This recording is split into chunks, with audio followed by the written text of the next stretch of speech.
So, ito po, isi-share ko po sa inyo kung ano po yung karanasan ko, kung bakit nga ba bumababa ang ating performance sa ating mga personal account at sa ating Facebook page. Ito po ay base lang po sa aking karanasan mismo sa aking Facebook page. No, kasi sobrang baba din po ng aking performance, as in pula talaga.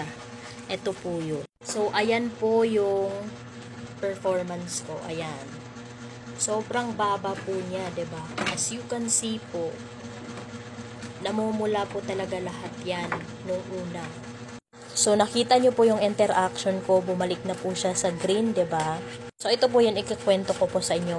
Meron po akong dalawang account at isang main profile ko. Main account ko na minamanage ko. So, ngayon, dahil sa busy din ako dito sa bahay, tapos breastfeeding mama ko, maliit pa po yung anak ko, syempre, hindi ko po na-manage ng mabuti, hindi ko naalagaan ng mabuti, kaya bumagsak lahat ang aking performance. Kasi po, hindi ko naalagaan ng mabuti. Halimbawa, kagaya lang po yan sa kung tayo po ay nag-aaral. 'Di ba? So, kung palagi kang present sa paaralan, syempre, maganda yung performance mo, maganda yung pinapakita mo sa iyong guro, maganda yung pakikitungo mo sa iyong kapwa. Makikita po yun. Makikita po yun ng teacher mo kung ano yung ginagawa mo sa school nyo. Diba ganun yun? So, tapos perfect attendance ka, tapos sa mga lahat ng activities, andyan ka, nagagawa mo. Syempre, mataas talaga yung grado mo, 'di ba? Tataas talaga yung performance mo. Pero ngayon, kung lagi ka namang absent, syempre marami kang ma-miss na mga activities.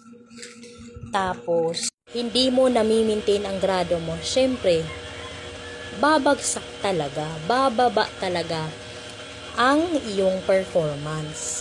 Ganyan din po 'yan. No? Ganyan din po ang mangyayari sa ating mga performance sa ating Facebook page o sa ating main account, kung ano man po yung gamit ninyo. Ito po yung pang-apat na araw na bumalik po ulit ako sa paggawa ng content at nakikipag-engage sa ibang mga content creator para bumalik po ulit na tumaas ang aking performance. Alagaan po nating mabuti ang ating mga main account at ang ating Facebook page, kung ano man po yung gamit ninyo. Kasi po, sobrang sayang po ng pinaghirapan natin kung mapupunta lang sa wala. 'Di ba? At wag po kayong mag-alala kung pumula man po yan, kasi po, babalik din po yan kung mag-a-upload kayo ulit, makikipag-engage po kayo ulit, babalik din po yan kasi magbabago at magbabago talaga ang ating performance, depende po sa pinapakita po natin. So, ayun lang po, maraming salamat sa panunood at saka ingat po kayo lagi at kita-kits po tayo sa aking next video.